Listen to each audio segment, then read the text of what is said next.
SCHD has now officially completed the 2024 reconstitution, which means that there are a ton of brand new stock holdings within the index that SCHD follows. Now, along with the rebalancing that took place, there is an entirely somewhat new list of top names that now make up the ETF. Now, whether or not you're a huge fan of the new top holdings within SCHD, if you are an SCHD holder, you better get comfortable because these names are going to be around for at least a year. But in this video, we're going to go through the top 10 holdings, meaning the stocks that have the heaviest amount of weight when it comes to ETF, and we're going to analyze and talk about each one of them one by one. And on top of that, I'm going to share some of my thoughts on whether or not I'm a fan of each one of them. So if you personally own any SCHD, I suggest that you stick around, drop a like down below, and let's get right into the first one. I just finished my brand new dividend investing ebook where I share exactly how I went from zero to now over 7 figures invested, and also on how I earn more than $6,000 per month in dividends. I also finished my custom dividend tracker that you can use to track your dividend income progress on an ongoing basis. So make sure to grab yourself a copy of my dividend investing ebook and the new dividend tracker today. It's the first link in my description. So the first holding that we're going to go through that now makes up a large portion of SCHD is ticker symbol TXN, or Texas Instruments Incorporated. Now, looking at TXN's performance on the max time frame, this stock has performed very well up until I want to say 2021, where it's basically traded down and sideways more or less. Now, on the 1-year time frame, TXN is down 6.92%. On the 5-year time frame, it is up 51%.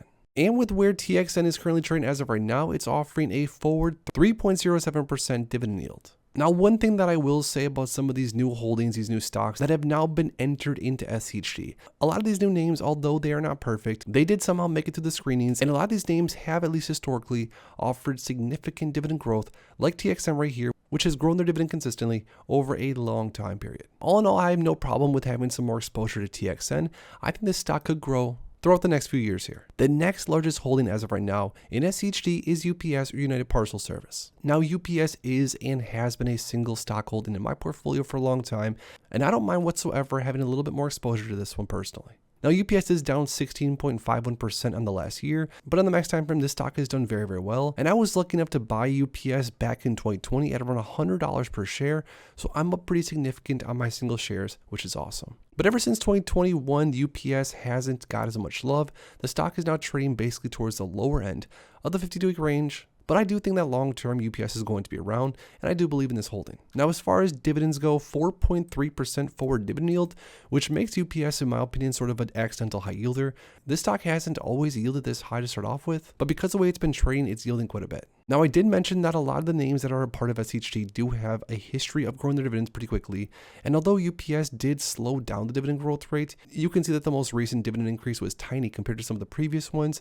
UPS over time has grown their dividends, so we're going to have to see what happens over the next few quarters. Another large position in SCHD as of right now, moving forward, is PepsiCo. Now, Pepsi is also a single stock holding in my long-term portfolio and has been for several years now. Pepsi's down around 3.2% on the 1-year time frame, but max time frame, this stock is a rocket. This thing has moved up like crazy pretty much over every single few years. Now, I was actually just saying in a recent video that I think PepsiCo could potentially be getting close to a buying opportunity for long-term buy and hold dividend growth investors with the way that it's trading currently. And this is because I think this stock does offer growth potential, but also Pepsi's offering a 3% starting yield, which is not bad whatsoever.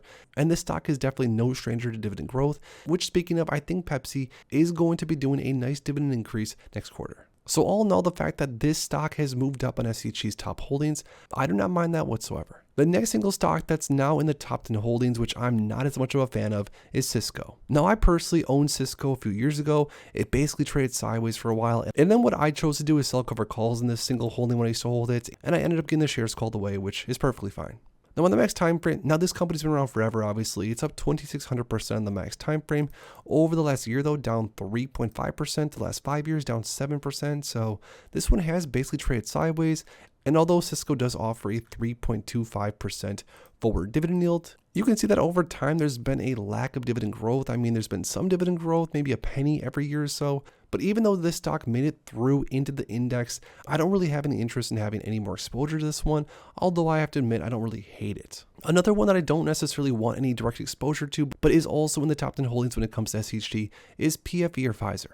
Now this one's down 32.3% over the last year time frame, but in the max time frame is up 524%. Now ever since 2022, this one has been basically falling off a cliff, and because of this, it's offering over a 6% forward yield, which I guess is good for some dividend growth investors that are willing to take upon some of the risk that this one might offer. Now as far as dividends go long term, there has been some dividend growth, pretty consistent honestly, but still this is just not necessarily a sector I want much exposure to. But I guess as of right now, we don't have a choice because this is now in the top 10 holdings. The next single stock that is in the top 10 holdings, which I do not mind having exposure to whatsoever, I have also owned on and off over time, is Chevron or CVX.